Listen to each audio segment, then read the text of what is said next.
Hello नमस्कार और निगम सत श्री अकाल। आप सभी का स्वागत है आपके अपने ही चैनल मैग्नेट ब्रेन्स में। मेरा नाम है सत्यम शर्मा और हम पढ़ रहे हैं क्लास 12 की फिजिक्स का chapter number 1 electric charges and fields. ठीक है ना। लास्ट लेक्चर में हमने क्या देखा? लास्ट लेक्चर में हमने पढ़ा है motion of a charge particle in a field. वहां पर हमने डिफ्लेक्शन निकाला है, थीटा की वैल्यू निकाली है, हमने कुछ बेसिक से क्वेश्चंस किए हैं, प्रोजेक्टाइल मोशन का क्वेश्चन कर लिया है फील्ड के बीच में। तो ये सारी चीजें हम पढ़ चुके हैं। वहां पर मैंने आपको एक आइडिया दे दिया है। वैसे तो उससे बहुत कॉम्पिटिटिव एग्जाम्स के क्वेश्चन बनते हैं, बोर्ड के लिए वो इतना इंपॉर्टेंट नहीं है। आज जो लेक्चर हम स्टार्ट करने वाले हैं वो बोर्ड के लिए बहुत ज्यादा इंपॉर्टेंट है, क्योंकि इसके डेरिवेशन सीधे सीधे आपके बोर्ड एग्जाम्स में पूछ लिए जाते हैं, है ना। हो सकता है आपने अपने टर्म 1 टर्म 2 एग्जाम्स में इन क्वेश्चंस को देखा भी होगा। ठीक है ना, सिंपल सी बात है सर। अच्छा, टर्म 1 एग्जाम में तो मेरे ख्याल से देखा ही होगा, नहीं भी देखा है तो कोई बात नहीं है, देख लोगे आने वाले जो भी जब भी आप ये वीडियोस देखोगे, हो सकता है आपको क्वेश्चन अपने एग्जाम में देखने को मिल जाए, क्योंकि ये बहुत ज्यादा इंपॉर्टेंट है आपके बोर्ड पॉइंट ऑफ व्यू से भी। और इसके जो फॉर्मूले निकल कर आते हैं उससे क्वेश्चन भी बहुत इंपॉर्टेंट बनते हैं। दिमाग लगाना जरूरी है, क्योंकि इमेजिनेशन का खेल है।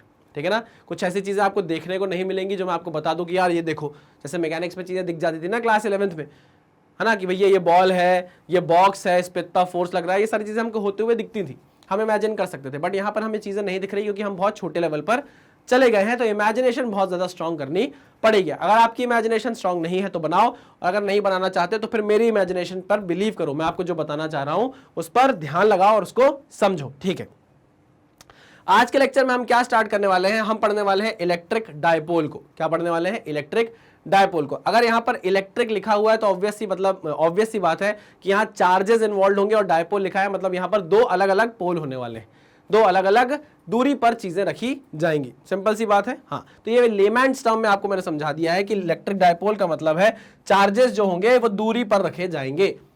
ठीक है, ओके सर, बहुत बढ़िया। चलिए तो भाई आप तैयार है लेक्चर को स्टार्ट करने के लिए? हाँ सर, बिल्कुल। इलेक्ट्रिक डायपोल में बेसिकली हमको ये तीन चीजें पढ़नी है। इसी से आपके डेरिवेशन बनेंगे, और ये बोर्ड्स के लिए बहुत ज्यादा इंपॉर्टेंट है। मैं आपको बता दे रहा हूँ, बार बार ये चीज बोल रहा हूँ, है ना, क्योंकि बोर्ड्स में क्या पूछ लिए जाते हैं? इनके डेरिवेशन पूछ लिए जाते हैं, डेरिवेशंस पूछ लिए जाते हैं, है ना। और एक ही इलेक्ट्रिक डायपोल में आपको तीन चीजें पढ़नी है ना। इन्हीं तीन चीजों के क्या होंगे? डेरिवेशन होंगे। पहला है electric field intensity due to an electric dipole at a point on the axial line. मतलब हमको electric field due to a dipole पढ़ना है along the axis of the dipole. Electric field due to a dipole along the axis of a dipole हमको पढ़ना है, पहली चीज। ठीक है, दूसरी चीज हमको पढ़ना है electric field intensity due to an electric dipole at a point on the equatorial line. इसको परपेंडिकुलर बाइसेक्टर भी बोलते हैं। क्या होता है डायपोल? अभी समझाऊंगा, टेंशन मत लो। इसको हम क्या बोलते हैं भाई? परपेंडिकुलर बाइसेक्टर भी बोलते हैं, on the axis of the perpendicular bisector. ये पढ़ना है, ये पढ़ना है और ये पढ़ना है। Electric field intensity due to a short dipole at some general point. किसी भी जनरल पॉइंट पर हमको अगर पूछ लिया जाए कि इलेक्ट्रिक फील्ड निकालो किसी डायपोल के कारण, वो कितनी होगी, तो हम इस तीसरे डेरिवेशन से उस चीज को समझेंगे। मतलब जो तीसरा डेरिवेशन होने वाला है वो इन दोनों को जनरलाइज करने के लिए होने वाला है। पहले आप एक स्पेशल केस के लिए निकाल रहे हो इलेक्ट्रिक फील्ड, फिर आप दूसरे स्पेशल केस के लिए इलेक्ट्रिक फील्ड निकाल रहे हो, फिर तीसरे वाले केस में आप क्या कर दे रहे हो? जनरलाइज कर दे रहे हो कि आप इसकी मदद से ये भी निकाल पाओगे और ये भी निकाल पाओगे। ठीक है, ओके सर। ये इलेक्ट्रिक डायपोल होता क्या है और हम इसको पढ़ क्यों रहे हैं? सवाल आता है ना दिमाग में, ख्याल आते हैं दिमाग में, सवाल आता है दिमाग में कि ये जो डायपोल है सर आप पढ़ा तो रहे हो, हम पढ़ भी रहे हैं, लेकिन इसका सिग्निफिकेंस क्या है? तो देखो क्या है ना, जब आपकी इलेक्ट्रिक फील्ड क्या होती है ये तो आप समझ गए हो। इलेक्ट्रिक फील्ड में चार्ज जब जाता है तो क्या होता है ये भी आप समझ गए हो। लेकिन अगर दो इक्वल एंड अपोजिट चार्जेस चले जाए जो बहुत बहुत क्लोज है एक दूसरे के, मान लो ये पॉजिटिव क्यू चार्ज है, ये नेगेटिव क्यू चार्ज है, और एकदम पास पास रखे हुए हैं। ये पॉजिटिव क्यू चार्ज है, ये नेगेटिव क्यू चार्ज है, और एक दूसरे के क्या है भाई? ये पास पास रखे हुए हैं, मैग्नीट्यूड सेम है, मतलब चार्जेस का जो वो है प्लस और माइनस साइन अपोजिट है, पोलैरिटी अलग अलग है कुल मिलाकर, और ये बहुत पास पास रखे हुए हैं। ये जो दोनों चार्ज होंगे जब ये किसी फील्ड पर जाएंगे तो उस पर कैसे टॉर्क लगेगा, क्या होने वाला है, ये सारी चीजें अगर हमको पढ़ना है तो हम इसको एक सिस्टम मान लेते हैं। इस चार्ज और इस चार्ज को, इस प्लस क्यू चार्ज और इस माइनस क्यू चार्ज को एक सिस्टम मान लेते हैं, और इस सिस्टम को हम क्या बोलते हैं? डायपोल बोलते हैं। क्या बोलते हैं? डायपोल बोलते हैं। अच्छा, मतलब एक हो जाएगा आपका क्या? प्लस क्यू चार्ज, और इसका ही इक्विवेलेंट अपोजिट चार्ज हो जाएगा एक माइनस क्यू चार्ज। ठीक है ना। और ये जो डिस्टेंस है इनके बीच का, ये स्मॉल डिस्टेंस है भाई, मैं पहले बता दूं, इसको आप x बोल दो, l बोल दो, r बोल दो, जो बोलना आप वो बोल दो। ठीक है ना। लेकिन बस ये याद रखना कि ये वेरी स्मॉल डिस्टेंस है, very small separation, very small separation, ठीक है ना। और इनको जब आप मिला दोगे, इनको जब आप मिला देते हो और एक सिस्टम बना लेते हो, इनको मिला के जब आप एक सिस्टम बना लेते हो ना, तो ये सिस्टम आपका क्या कहलाता है, ये सिस्टम आपका क्या कहलाता है, इलेक्ट्रिक डायपोल। ये सिस्टम आपका क्या कहलाता है, इलेक्ट्रिक पिया, इलेक्ट्रिक पिया, ये गाना सुना है आपने, है? इलेक्ट्रिक डायपोल कहलाता है। फिर से बताऊं? नहीं सर बहुत आसान था। अरे एक पॉजिटिव चार्ज है, एक नेगेटिव चार्ज है, सेम मैग्नीट्यूड के, बस पोलैरिटी अलग अलग है। उनको जब आप पास पास जाकर लग देते हो ना, उनके बीच का सेपरेशन बहुत कम है, तो ये फील्ड में कैसे बिहेव करेंगे, इस पर क्या टॉर्क लगेगा, क्या फोर्सेस लगने वाले हैं, इनको पढ़ने के लिए हम इसको एक सिस्टम मान लेते हैं, और इस सिस्टम को हम क्या बोलते हैं, dipole, electric dipole. System simple सी बात है, हाँ सर एकदम सिंपल सी बात है। चलिए आगे बढ़ते हैं, क्लियर करूं, क्लियर करते हैं। अब डायपोल के बारे में थोड़ा सा पढ़ते हैं, आइए। Electric dipole, an electric dipole is a system of two equal and opposite charges separated by very small and finite distance. बोला था मैंने आपको, यहाँ पर एक प्लस क्यू चार्ज है ना, छोटू सा, और एक थोड़ा सा दूर, ज़्यादा दूर नहीं, थोड़ा सा दूर एक क्या है, माइनस क्यू चार्ज है। इसको मिलाकर आप एक सिस्टम मानते हो, और इस सिस्टम को आप क्या बोलते हो, इलेक्ट्रिक डायपोल बोलते हो, इलेक्ट्रिक डायपोल बोलते हो। इनकी डिस्टेंस को आप क्या बोलते हो, स्मॉल आर। एक्स भी बोल सकते हो, आर भी बोल सकते हो। मैं एक्स बोलता हूँ तो मैं एक्स ही लेकर चलता हूँ, ठीक है ना। आर भी बोल देता हूँ, जब मेरा मन करता है वो बोल देता हूँ, ठीक है ना। हमको तो कंसेप्ट समझने से मतलब है। चलिए, तो आप समझ गए इलेक्ट्रिक डायपोल क्या होता है। Second is the strength of, अब ये जो सिस्टम आपने बनाया है, सिस्टम की कोई स्ट्रेंथ होगी। ये जो सिस्टम आपने बनाया है इलेक्ट्रिक डायपोल, जिसको आपने बोला है, इसकी कुछ स्ट्रेंथ होगी, ठीक है। The strength of an electric dipole is measured by a vector quantity known as electric dipole moment. Electric dipole moment, इस सिस्टम की जो स्ट्रेंथ है उसको नापने के लिए आपने एक नाम बनाया है, एक नाम दिया है, नामकरण किया है। अच्छा, नामकरण का मतलब ये नहीं होता कि बच्चे का नामकरण ही रख दो। क्या बात है सर। हाँ, तो मैं ये बोल रहा था कि आपने जो ये सिस्टम बनाया है, जिसको आपने इलेक्ट्रिक डायपोल बोला है, इसको मेजर, ये एक वेक्टर क्वांटिटी है, it is measured by vector quantity. Sorry, electric dipole को आप एक क्वांटिटी से मेजर करते हो, जो एक वेक्टर क्वांटिटी है, जिसको इलेक्ट्रिक डायपोल मोमेंट बोला जाता है। अच्छा, इसकी स्ट्रेंथ को मेजर करने के लिए, strength is measured by vector quantity, by a vector quantity, इसको आप क्या बोल रहे हो, इलेक्ट्रिक डायपोल मोमेंट। इसको P से रिप्रेजेंट किया जाता है। किससे रिप्रेजेंट किया जाता है, P से रिप्रेजेंट किया जाता है। और P का मतलब क्या है, P का मतलब है इलेक्ट्रिक डायपोल मोमेंट। P का मतलब है इलेक्ट्रिक डायपोल मोमेंट। समझ गए कि नहीं समझ गए, इलेक्ट्रिक डायपोल मोमेंट, ठीक है। Okay sir, next is its magnitude is equal to the product of the magnitude of either charge and distance between the two charges। अच्छा, मतलब यहां पर जो आप बोल रहे हो P, उसका जो मैग्नीट्यूड है, उसका जो मैग्नीट्यूड है एक्चुअल में वो क्या है, प्रोडक्ट है किसी भी चार्ज के मैग्नीट्यूड का। आपको पता ना, दोनों ही जो चार्ज हैं वो मैग्नीट्यूड में सेम है, बस उनकी पोलैरिटी डिफरेंट है। तो Q क्या हो गया भैया, इनका चार्ज हो गया मैग्नीट्यूड का, into distance between the two charges, distance between the two charges. अच्छा, अब ध्यान से सुनना, मैं एक चीज लेकर चल रहा हूं यहां पर, प्लीज प्लीज प्लीज प्लीज बहुत ध्यान से सुनना, कि आपने यहां पर जो डिस्टेंस x ली थी, ध्यान से सुनना, यहां पर जो डिस्टेंस x ली थी, क्योंकि मुझे आगे जाके डेरिवेशन परफॉर्म करना है, मैं इसलिए यहां पर एक चीज फिक्स कर देना चाहता हूं ताकि हमारे डेरिवेशन ना बिगड़े, डेरिवेशन एक जैसा ही चले। तो इनके बीच की डिस्टेंस को मैं 2L बोल दे रहा हूं। अभी क्या बोल दे रहा हूं, 2L बोल दे रहा हूं, ठीक है ना। अच्छा, और आधी डिस्टेंस है, उसको मैं बोल देता हूं L। कोई दिक्कत परेशानी, ये क्या है भैया, सेंटर है, ये क्या है, सेंटर है C।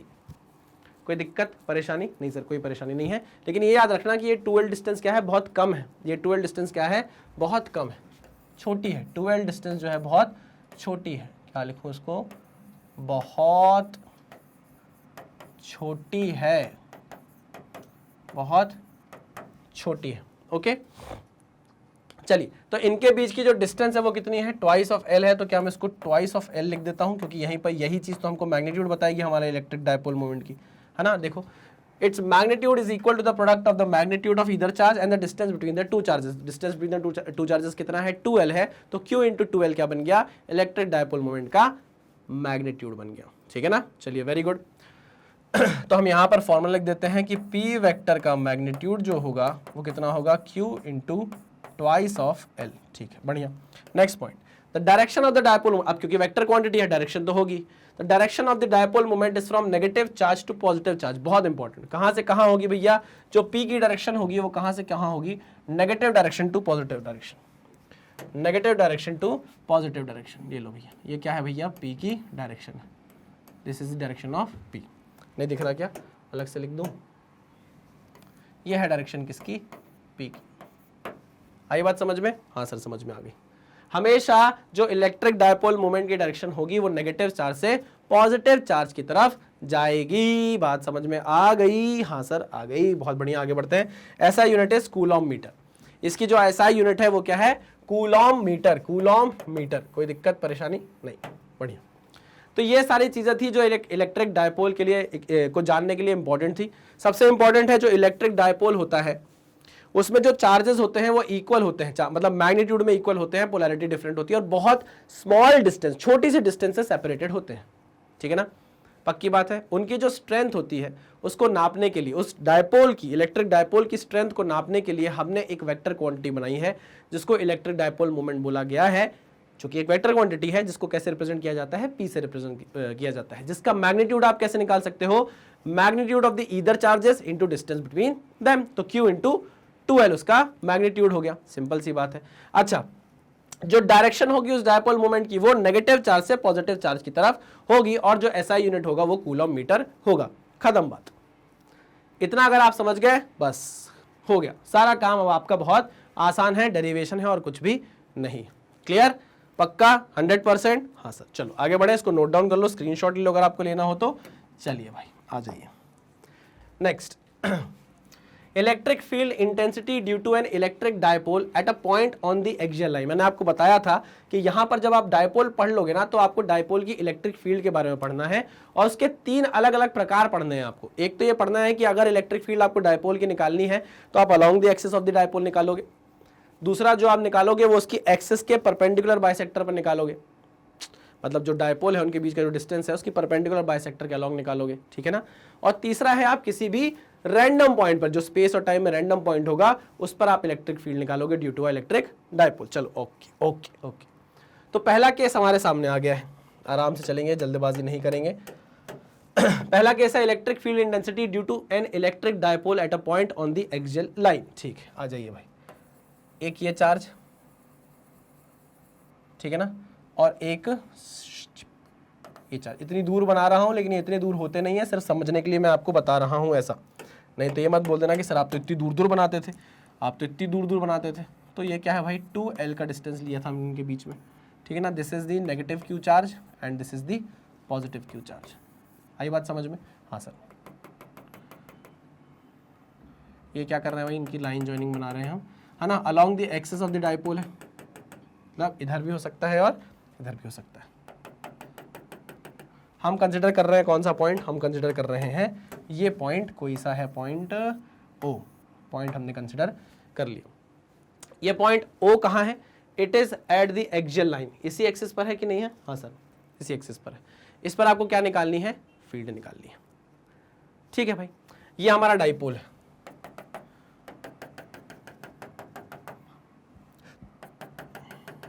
ये हमारा क्या है भाई, डायपोल है। ठीक है, मैंने बोला कि सुनो ना, एक काम करो, इस डायपोल का जो 2l डिस्टेंस है इसका एक सेंटर ले लो। ये मैंने सेंटर ले लिया, जो यहाँ से कितनी दूर होगा, l डिस्टेंस पर होगा। ये कितना होगा, l डिस्टेंस पर होगा। ठीक है ना। ये जो हमने पॉइंट लिया है एक्सिस पर, ये सेंटर से कितना दूर है, मैं बोल रहा हूँ सेंटर से ये x दूर है। कितना दूर है सेंटर से? सेंटर से ये x दूर है। बात समझ में आई? हाँ सर। अरे मैं मान रहा हूं ऐसा कि हम जो पॉइंट ले रहे हैं पॉइंट ओ, उसकी दूरी जो डायपोल है उसके सेंटर से कितनी दूर है, x दूर है, ऐसा मैंने मान लिया। कोई दिक्कत है आपको मेरे मानने से? नहीं सर कोई दिक्कत नहीं, डेरिवेशन है ना, मानना पड़ती है कुछ चीज़ें। ठीक है, चलो आगे बढ़ते हैं। कुछ चीज़ें करनी पड़ती है, कुछ चीज़ें नहीं करनी पड़ती है। अच्छा, इस पॉइंट पर इस पॉजिटिव चार्ज के कारण कोई इलेक्ट्रिक फील्ड होगी, इस पॉइंट पर इस पॉजिटिव चार्ज के कारण कोई इलेक्ट्रिक फील्ड होगी? हाँ सर होगी। ठीक है, वो इलेक्ट्रिक फील्ड होगी इस डायरेक्शन में, मानते हो कि नहीं मानते? Away from the charge, away from the charge. इस चार्ज को मैं नाम दे देता हूं चार्ज 1, इस चार्ज को मैं नाम दे देता हूं चार्ज 2। ठीक है ना। तो चार्ज 2 की कोई इलेक्ट्रिक फील्ड पॉइंट O पर होगी, क्या होगी sir, away from the charge होगी। So this is E2, this is the direction of E2। मानते हो कि नहीं मानते? वेक्टर साइन नहीं लगाऊं तो समझ जाना यार, है ना, अपने हिसाब से कोई दिक्कत नहीं है, ठीक है। अब अगर हम इस चार्ज के पास चलते हैं, इस चार्ज के पास चलते हैं, बोलेंगे भाई तुम भी कोई इलेक्ट्रिक फील्ड बना पाओगे क्या इस पॉइंट पर? उसने बोला क्यों नहीं बनाएंगे, बिल्कुल बनाएंगे, ठीक है। लेकिन इसकी इलेक्ट्रिक फील्ड, चार्ज 1 की इलेक्ट्रिक फील्ड की डायरेक्शन कहाँ होगी सर? ये क्योंकि नेगेटिव चार्ज है और नेगेटिव चार्ज की जो फील्ड होती है वो टुवर्ड्स द चार्ज होती है, मतलब this is the direction of, this is the direction of, this is the direction of E1, this is direction of the field of the charge first. Okay, अब यहां पर आप एक चीज ध्यान से देखो, एक चीज बहुत ध्यान से देखो यार। सिंगेज BM शर्मा में अगर आप देखेंगे, एक अच्छी प्यारी सी बुक है, उसमें जब आप देखेंगे तो ये वाला एरो बड़ा बना हुआ है, ये वाला एरो छोटा बना हुआ है। कोई सी ऐसी बुक्स हैं जिनमें दोनों एरो बराबर बना दिए गए हैं, लेकिन क्योंकि BM शर्मा अच्छी बुक है और बड़ा मानता हूं मैं उस बुक को, मैं ऐसे प्रचार नहीं कर रहा हूं उसका, लेकिन हाँ अच्छी बुक है, आपको पढ़ना चाहिए। तो अगर आप वहां जाकर देखोगे तो एक फील्ड का जो एरो है वो बड़ा दिखाई देगा आपको, एक फील्ड का एरो आपको छोटा दिखाई देगा, है ना। जब आप बोर्ड्स में डेरिवेशन करते हो ना तो आप ये गलती कर देते हो, आप क्या करते हो, दोनों ही एरो को बराबर बना देते हो। अगर आपका फैकल्टी जो है वो भाई गुस्से में है और उसका मूड खराब है और उसे पता है कि यार ये गलती नहीं होनी चाहिए, तो नंबर काट लेगा, बिल्कुल काट लेगा। तो यहाँ पर रीजन क्या है कि ये वाली इलेक्ट्रिक फील्ड का जो एरो है वो बड़ा बनाया है, इस वाली इलेक्ट्रिक फील्ड का एरो छोटा बनाया है। ऐसा क्यों? ऐसा रीजन इसलिए है क्योंकि ये वाला जो पॉइंट O है वो इस चार्ज के पास में है यार, ये वाला जो पॉइंट O है वो इस चार्ज के पास में है, इसलिए इसकी फील्ड ज्यादा महसूस होगी इस पॉइंट पर, ऑब्वियस सी बात है। और ये वाला जो चार्ज जो है वो O पॉइंट से काफी दूर है, इसलिए इसकी जो फील्ड होगी वो बहुत कम फील होगी as compare to the second charge, इसलिए ये वाला एरो बड़ा बनाया गया है, ये वाला एरो छोटा बनाया गया है। Are you getting my point? हाँ सर। अच्छा, अब मुझे बताओ कि अगर O पॉइंट पर दो इलेक्ट्रिक फील्ड फील हो रही है तो उसका नेट ही निकलेगा कि नहीं निकलेगा? हाँ सर, और नेट इधर ही निकलने वाला है क्योंकि ऑब्वियस सी बात है कि जो सेकंड चार्ज के कारण फील्ड है वो फर्स्ट चार्ज की फील्ड से बड़ी है, तो हम बोल सकते हैं this is the net field at point O, this is direction of the net field at point O। हाँ कि ना? हाँ सर। ओके, एक चीज और, अगर आप इसको अपना इलेक्ट्रिक डायपोल बोल रहे हो तो इलेक्ट्रिक डायपोल मूवमेंट भी बनेगा। अरे हाँ कि ना? हाँ सर, इलेक्ट्रिक डायपोल मूवमेंट बनेगा जिसको हम P बोलते हैं, और वो क्या बनता है, उसका मैग्नीट्यूड क्या होता है? उसका मैग्नीट्यूड होता है सर Q इंटू डिस्टेंस, तो 2 इंटू L होता है। मैंने कहा बिल्कुल सही।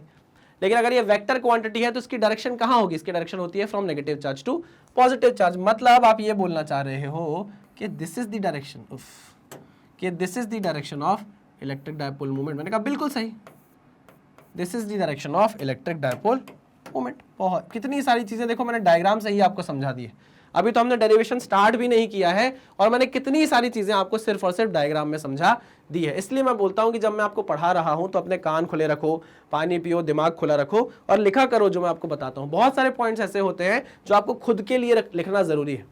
हर बच्चे को अलग अलग तरीके से नोट बनाने की आदत होती है, अलग अलग तरीके से लेक्चर समझ में आता है।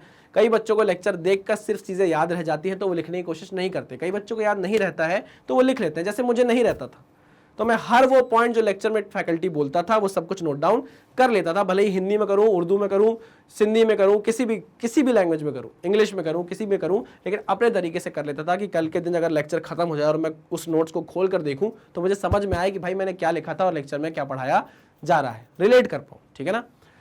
चलिए आगे बढ़ते हैं। अब मैंने बोला कि भाई इस पॉइंट पर जो नेट इलेक्ट्रिक फील्ड आएगी उसकी डायरेक्शन ये है, मैंने बोला डायपोल मोमेंट की डायरेक्शन वो भी ये है, तो आपको दोनों की डायरेक्शन तो सेम दिखी। ठीक है ना? ये पॉइंट आपने रजिस्टर करके रख लिया। अब बोलते हैं हम, टोबू बोलता है टोबू ये बोलता है कि जो पॉइंट O है उस पर जो नेट इलेक्ट्रिक फील्ड आने वाली है वो कैसे आएगी भैया? E2 vector minus E1 vector से। मानते हो कि नहीं मानते? हाँ सर बिल्कुल मानते हैं। मुझे बताओ इलेक्ट्रिक फील्ड का फॉर्मूला याद है? सर बिल्कुल याद है, KQ/R², है ना? अभी हम एयर और वैक्यूम की ही बात कर रहे हैं, है ना? अभी हम किस में हैं? एयर में, है ना? एयर और वैक्यूम के लिए K की वैल्यू आपको पता ही है, सेम रहने वाली है, तो टेंशन नहीं लेने का। ठीक है ना? चलिए, तो अगर मैं आपसे बोलूं कि सुनो ना E2 निकालो, E2 की वैल्यू कैसे निकालोगे? तो आप बोलोगे K इंटू Q/R। अब ये R डिस्टेंस इस O पॉइंट का सेकेंड चार्ज से दूरी कितनी है? टोटल दूरी है x, ये दूरी है l, तो क्या ये x माइनस एल नहीं होगा? क्या ये दूरी x माइनस एल नहीं कहलाएगी? हाँ sir, this is x minus L, ये x माइनस एल की दूरी है। तो मैंने बोला भाई नीचे क्या आ जाएगा? x माइनस एल का होल स्क्वायर। सिमिलरली अगर मैं आपको बोलूं कि E1 निकाल कर बताओ तो आप बोलोगे K into Q/, first charge से इस O पॉइंट की दूरी कितनी है? x प्लस एल, यहां से लेके यहां तक की दूरी x, यहां से लेके यहां तक की दूरी l, तो x प्लस l, ठीक है, x प्लस l का होल स्क्वायर। E2 निकाल लिया, E1 निकाल लिया। अब आपको क्या करना है, इनका डिफरेंस निकालना है। आओ देखो, KQ upon x minus l का whole square minus KQ upon x plus l का होल स्क्वायर, ठीक है। क्या करें, KQ बाहर निकाल लें, KQ बाहर निकाल लिया हमने, LCM लेते हैं, ठीक है ना। इनका LCM क्या होगा, x माइनस l का whole square into x plus l का whole square, x plus l का होल स्क्वायर इधर मल्टीप्लाई होगा तो ये हो जाएगा x प्लस l का whole square minus x minus l का होल स्क्वायर, ठीक है ना। ये किसकी वैल्यू आ गई भैया, नेट इलेक्ट्रिक फील्ड। इसको सिंप्लीफाई करना पड़ेगा, अभी वैल्यू नहीं आई है, अभी एकदम फाइनल एक्सप्रेशन नहीं आया है, इसको सिंप्लीफाई करेंगे। आओ, so E net is equal to, क्या करना पड़ेगा, a प्लस बी का whole square, a minus B का होल स्क्वायर खोल दे इसको। हाँ सर खोलना ही पड़ेगा, नहीं तो क्या करोगे, कुछ भी तो नहीं कर सकते, फिर कैसे सिंप्लीफाई करोगे, सही बात है। a प्लस बी का whole square is a square plus B square plus 2ab minus of a square plus B square plus 2 minus 2 तो माइनस माइनस प्लस हो जाएगा तो 2xl, ठीक है ना। ओके, नीचे क्या आ जाएगा, नीचे क्या आ जाएगा, नीचे आ जाएगा x माइनस एल का whole square, x plus L का whole square, A square minus B square करके, तो ये आ जाएगा X square minus L square का होल स्क्वायर। कोई दिक्कत परेशानी नहीं सर, कोई परेशानी नहीं है, ठीक है ना। सिंपल सी मैथ्स है यार, मैथ्स लगाइए सिंपल सी। चलो क्या क्या कट रहा है, एक्स स्क्वायर कट गया, माइनस एक्स स्क्वायर कट गया, प्लस एल स्क्वायर कट गया, माइनस एल स्क्वायर कट गया, 4xl आ गया अपॉन ये आ गया, ठीक है। जो ई नेट था, इलेक्ट्रिक फील्ड जो पॉइंट ओ पर आ रही है नेट, मुझे आती हुई सी दिख रही है KQ upon x square minus L square की power 2 into 4 times of XL, 4 times of XL, ठीक है ना। एक चीज यहां ध्यान से देखो, Q इंटू 2L को आप क्या बोलते हो भाई, electric dipole moment, electric dipole moment का मैग्नीट्यूड बोलते हो, ठीक है। तो यहां पर मुझे Q दिख रहा है और 2 टाइम्स ऑफ L भी दिख रहा है। अरे Q दिख रहा है, 2 टाइम्स ऑफ L भी दिख रहा है, 2 बाहर बचेगा उसको निकाल लूंगा मैं, ठीक है ना। देखो इसको इस तरीके से लिख सकते हैं क्या, 2 times of K into x into Q into 2 times of L लिख सकते हैं क्या। देखो 2 एक बाहर निकला, 2 2 4, 4 बनेगा, K Q Q और XL। सिंपल है, हाँ सर एकदम सिंपल है। L अच्छे से लिख देता हूँ L, ठीक है ना, divided by x square minus L square का होल स्क्वायर। अब मुझे एक बात बताओ, Q इंटू 2L को आप क्या P लिख सकते हो, Q इंटू 2L को आप P लिख सकते हो। यहाँ पर देखो भाई, देखो मगर प्यार से देखो मगर प्यार से, इसको आप क्या लिख सकते हो, P लिख सकते हो। फटाक से लिखो, फटाक से लिखो, फटाक से। चलो तो इसको लिखता हूँ मैं, स्लाइडर मैंने चेंज कर ली है, आ जाओ। तो जो नेट इलेक्ट्रिक फील्ड आ रही है वो आ रही है 2 times of kx into x into P लिख रहा हूँ मैं इसको, divided by x square minus L square का होल स्क्वायर। कोई दिक्कत नहीं, इसको मैं P इंटू एक्स लिख दे रहा हूँ, ठीक है, ओके। अब यहाँ पर ये जो फॉर्मूला आया है एकदम बढ़िया फॉर्मूला है, इसी के पीछे हम भाग रहे थे इतनी देर से, यही हमको परेशान करके बैठा हुआ था। अब बात ये हो गई, ध्यान से सुनना, बात ये हो गई, क्या हो गई, ध्यान से सुनना, कि जो हमारे पास चार्जेस थे, माइनस Q चार्ज और प्लस Q चार्ज, है ना, ये तो बहुत पास थे। क्या थे भैया, बहुत पास थे। इसका मतलब ये है कि अगर मैं इसके सेंटर से जो x डिस्टेंस ले रहा हूं किसी पॉइंट O की, है ना, ध्यान से सुनना क्या बताना चाह रहा हूं मैं आपको। ये जो ट्वाइस ऑफ L है, या मैं बोलूं L ही, अगर L की ही बात करें हम, L कितना है, L ये है ना। अगर हम बात करें कि यहाँ पर जो ट्वाइस ऑफ L है, एक्चुअल में इसकी वैल्यू किस में होने वाली है, माइक्रोन में, 10 टू द पावर -6 मीटर्स में होने वाली है, और कम भी हो सकती है, 10 टू द पावर -6 मीटर या और कम भी हो सकती है। तो 2L की वैल्यू कैसे होने वाली है, ये होने वाली है ना, मतलब माइक्रोन्स में होने वाली है, ठीक। बट जो x है उसकी वैल्यू होगी भैया 10 टू द पावर -2 मीटर में, करीबन 10 टू द पावर -2 मीटर में, है ना। तो हम बोल सकते हैं कि इनकी वैल्यू सेंटीमीटर्स में होने वाली है, लगभग सेंटीमीटर्स में होने वाली है। ये और छोटी भी हो सकती है, माइक्रोन से और छोटी भी हो सकती है। तो हम बोलेंगे कि एनी डे, किसी भी टाइम अगर आप देखो तो जो एल की वैल्यू है वो बहुत ज़्यादा छोटी होने वाली है एज कम्पेयर टू एक्स, है ना। तो अगर हम बोले जनरलाइज टर्म में, इन जनरलाइज्ड वे हम ये बोल सकते हैं जनरली, इन जनरलाइज्ड वे, इन जनरलाइज्ड वे, इन जनरलाइज्ड वे हम ये बोल सकते हैं कि जो x की वैल्यू है वो ज़्यादातर केसेस में आपको हमेशा क्या मिलेगी, l की वैल्यू से बड़ी मिलेगी। l की वैल्यू से क्या मिलेगी, बड़ी मिलेगी। मतलब l की वैल्यू x से बहुत छोटी होने वाली है, ठीक है ना। अगर l ऑलरेडी छोटा है बहुत तो उसका स्क्वायर तो और छोटा हो जाएगा। अगर l ऑलरेडी बहुत छोटा है x से तो उसका स्क्वायर क्या हो जाएगा, और छोटा हो जाएगा। तो हम बोल देंगे कि l स्क्वायर तो टेंड्स टू 0 हो जाना चाहिए। अरे भाई अगर x की वैल्यू l से बहुत बड़ी है मतलब l बहुत छोटा है, अगर l का स्क्वायर आप कर रहे हो तो वो 10 टू 0 हो जाएगा और वैल्यू छोटी हो जाएगी।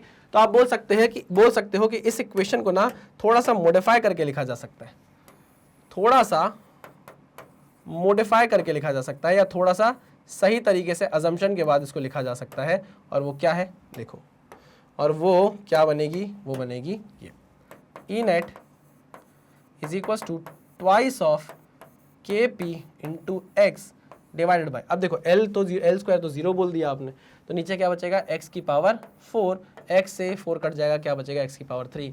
मतलब जो नेट आ रहा है, जो नेट इलेक्ट्रिक फील्ड आ रही है पॉइंट O पर ड्यू टू द डाइपोल, उसकी वैल्यू कितनी है, twice of k into P upon x का क्यूब। वाह वाह वाह वाह, बहुत ही बढ़िया। ये क्या हुआ, ये क्या हुआ, कैसे हुआ, कब हुआ, क्यों हुआ, ठीक है। चलिए तो 2kp अपॉन एक्स क्यूब, यार ये देखना यार, अच्छे से देखना चाहिए, है ना। काट मत देना, पता चला कि यार काट दिया एक्स क्यूब नीचे से, नहीं नहीं नहीं, नहीं ये पूरा देखना चाहिए ऐसा, ठीक है। तो E net is equal to 2kp upon x का क्यूब। कुछ नया दिखा क्या,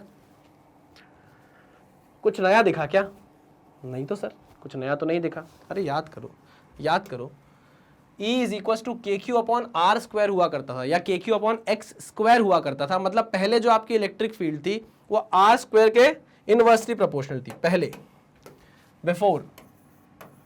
बिफोर क्या था भाई, पहले ये था कि आपकी जो इलेक्ट्रिक फील्ड थी वो के क्यू अपॉन एक्स स्क्वायर, यानी कि इलेक्ट्रिक फील्ड जो थी वो inversely proportional to X square थी। मतलब एक्स स्क्वायर से आपकी इलेक्ट्रिक फील्ड कम हुआ करती थी, है ना। लेकिन अब क्या हो गया है, अब ये हो गया है नाउ अब ये हुआ कि जो इलेक्ट्रिक फील्ड है वो इनवर्सली प्रोपोर्शनल टू एक्स का क्यूब हो गई है। मतलब जैसे जैसे एक्स की वैल्यू बढ़ेगी, जैसे जैसे आप इस पॉइंट ओ को दूर लेकर जाओगे, जो इलेक्ट्रिक फील्ड है, जो नेट इलेक्ट्रिक फील्ड है वो और ड्रास्टिकली गिरने वाली है, क्योंकि वो inversely proportional to X cube है। तो ये क्या करेगी, ज्यादा ड्रास्टिकली गिरेगी, more it will decrease more drastically, it will decrease more drastically,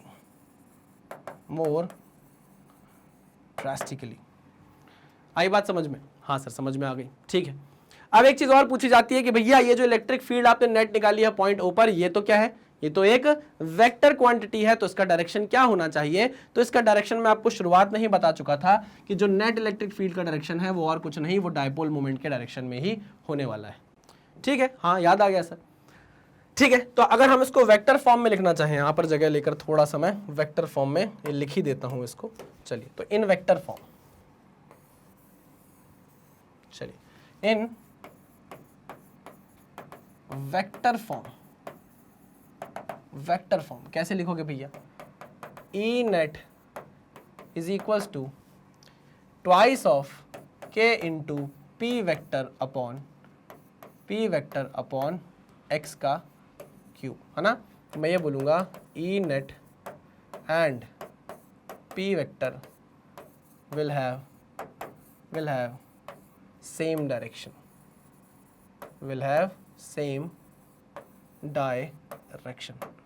बहुत बढ़िया, बहुत ही बढ़िया, बहुत शानदार, ठीक है। चलिए इसको नोट डाउन कर लीजिए, ठीक है। चलिए, है ना, ये जो आपने ई नेट निकाला है ये किसके डायरेक्शन में है, अलोंग पी वेक्टर, ठीक है ना। अब क्योंकि ये इसको आप अपनी बुक्स में एक अलग तरीके से भी देखेंगे, इसको आप ई पैरेलल लिखा हुआ देखेंगे, किसको, ई पैरेलल लिखा हुआ देखेंगे इसको, क्यों, क्योंकि ये जो हमारा इलेक्ट्रिक डायपोल मूवमेंट है उसकी डायरेक्शन में ही है, इसलिए इसको पैरेलल इलेक्ट्रिक फील्ड भी बोला जाता है, ठीक है ना।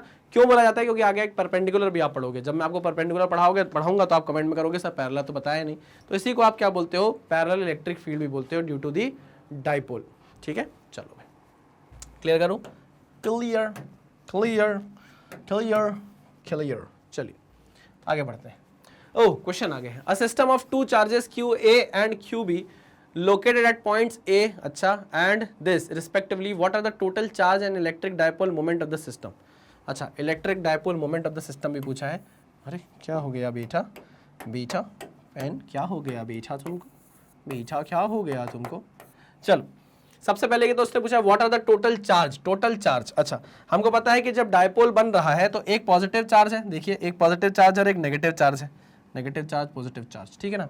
तो एक है आपका पॉजिटिव चार्ज और एक है आपका नेगेटिव चार्ज, ठीक है ना। This is positive charge and this is negative charge, ठीक है। ओके दोनों का मैग्नीट्यूड क्या दिया हुआ है? सेम दिया हुआ है। पूछा है total charge of the system क्या होगा, तो हम जानते हैं अगर आपको टोटल निकालना है charge of the system, additivity of the charges Q A plus Q B कर दो, Q A plus Q B कर दो। क्यू ए नेगेटिव चार्ज है, -2.5 into 10⁻⁻⁷ coulomb plus 2.5 into 10⁻⁷ coulomb. ये क्या है भैया? दोनों इक्वल एंड अपोजिट चार्जेस है, मैग्नीट्यूड सेम है, तभी तो डायपोल बन पा रहा है। तो net charge of the system कितना आ गया? 0 आ गया। अब पूछ रहा है electric dipole movement of the system बताओ। Electric dipole movement of the system मतलब P का मैग्नीट्यूड पूछ रहा है, तो वो क्या होगा? वो होगा Q into twice of L, या मैं बोलूँ Q इंटू डिस्टेंस, है ना। टोटल डिस्टेंस जरा देखेंगे, देखो ये 15 है, ये 0 है, ये 15 है, यानी कि कितना कितना कितना कितना कितना सेंटीमीटर है ना। तो 30 सेंटीमीटर की डिस्टेंस आ गई, 30 सेंटीमीटर, अरे ये 15 सेंटीमीटर, ये 15 सेंटीमीटर, टोटल 30 सेंटीमीटर की डिस्टेंस है दोनों चार्जेस के बीच में, 30 सेंटीमीटर की डिस्टेंस है। अब क्योंकि यहाँ पर हमको किस में चाहिए आंसर? कूलम मीटर में चाहिए। किस में चाहिए? कूलम मीटर में चाहिए, तो हमको यहाँ पर डिस्टेंस मीटर में रखनी पड़ेगी। क्यू की वैल्यू कितनी है? सिर्फ मैग्नीट्यूड रखना है, 2.5 इंटू 10⁻⁷ कूलम इंटू 0.3 मीटर, ठीक है ना। ये पॉइंट हटाया, 10 लगाया, ये पॉइंट हटाया, 10 लगाया, 10 और 10 100, 10⁻² ऊपर घूम के चला गया, 10⁻⁻2 तो 10⁻⁹ आ जाए, हो जाएगा। इसको आप क्या करो? काट दो, तो ये कितना हो जाएगा? 75 इंटू 10⁻⁹ कूलम मीटर। ये क्या आ गया भैया? आपके डायपोल मोमेंट का, इलेक्ट्रिक डायपोल मोमेंट का मैग्नीट्यूड आ गया। सिंपल। चलिए तो हम तो जानते थे यार, अगर ये क्वेश्चन भी नहीं बनता तो फिर क्या बनता है ना। वो है ना कि अगर लड़का, क्या वो कौन सी पिक्चर थी? रांझना। रांझना मतलब लड़का अगर यहाँ भी हार गया तो अपने मोहल्ले में ही हार गया तो जीतेगा कहाँ, वही वाली बात है कि भैया अगर हम यही क्वेश्चन नहीं कर पाए तो फिर दूसरे क्वेश्चन तो फिर छोड़ ही दो। चलो ये अच्छा क्वेश्चन है। 3 charges plus Q and minus Q R placed at the vertices of an equilateral triangle. यार इसको पॉज करो वीडियो को और क्वेश्चन को खुद ट्राई करो, जरा पॉज करो वीडियो को और क्वेश्चन को खुद ट्राई करो प्लीज प्लीज प्लीज, मेरी बात सुन लो प्लीज। नहीं सर हम तो नहीं ट्राई करेंगे, आप जो बताएंगे हम वैसे ही समझेंगे। अरे भाई पहले एक बार खुद से ट्राई करो ना। एक है -2Q का चार्ज और बाकी है +Q। एक है +Q ये इधर, एक है +Q ये इधर, और ये इक्विलेटरल ट्राइंगल है भाई। इक्विलेटरल ट्राइंगल है मतलब 60 डिग्री 60 डिग्री एंड 60 डिग्री। अच्छा डिस्टेंस कितना मान लो? A मान लो, इक्विलेटरल ट्राइंगल है, A डिस्टेंस, A ही होने वाला है, ठीक है। What is the dipole moment of the system? अब dipole moment of the system पूछा जा रहा है यार, ध्यान से सुनो। डायपोल मोमेंट एक वेक्टर क्वांटिटी है। क्या है? वेक्टर क्वांटिटी है। जल्दी जल्दी में बच्चे क्या करेंगे? एक डायपोल मोमेंट इसका बना देंगे, डायपोल मोमेंट बोल रहा हूँ, एक डायपोल ये बना देंगे, बोलेंगे सर एक डायपोल ये है और दूसरा डायपोल ये बना देंगे, दूसरा डायपोल ये बना देंगे, बोलेंगे सर दूसरा डायपोल ये है, और वो हो जाएंगे सरासर गलत। क्यों? क्योंकि वो बेसिक डेफिनेशन भूल गए हैं डायपोल की, कि डायपोल में जो दो चार्जेस होते हैं वो इक्वल एंड अपोजिट होते हैं, मतलब मैग्नीट्यूड सेम होता है, उनकी पोलैरिटी डिफरेंट होती है, ठीक है। तो यहाँ पर जो चार्ज -2Q है, यहाँ पर चार्ज +Q है। भाई क्या करना पड़ेगा? जुगाड़ करना पड़ेगा। क्या करना पड़ेगा? जुगाड़ करना पड़ेगा। प्लीज ध्यान से देखिएगा। तो अब हम क्या करने वाले हैं? यहाँ जुगाड़, तोड़ मरोड़, क्या तोड़ मरोड़ करने वाले हैं। ध्यान से देखिएगा क्या हो रहा है। आंखों को ध्यान से देखिए, आंखों को ध्यान से, क्या बोलते हैं उसको, चौकन्ना रखें। अन्ना चारों खाने चौकन्ना। चलो तो यहाँ पर मैं क्या कर रहा हूँ, इस -2Q चार्ज को छोटे छोटे दो चार्ज में तोड़ रहा हूँ, एक ये चार्ज एक ये charge, this is minus Q and this is minus Q, कोई दिक्कत नहीं सर, ठीक है। और इसको मैंने तोड़ दिया प्लस क्यू चार्ज में, तोड़ क्या दिया, ये तो था पहले से, तो पहले से ही प्लस क्यू चार्ज था, और ये भी पहले से क्या था, प्लस क्यू चार्ज था। बाकी सारी चीज़ें सेम है, ये 60 डिग्री है, ये भी 60 डिग्री है, इक्विलेटरल ट्रायंगल है, और जो डिस्टेंस है वो कितनी है, ए है। कितनी है डिस्टेंस, ए है।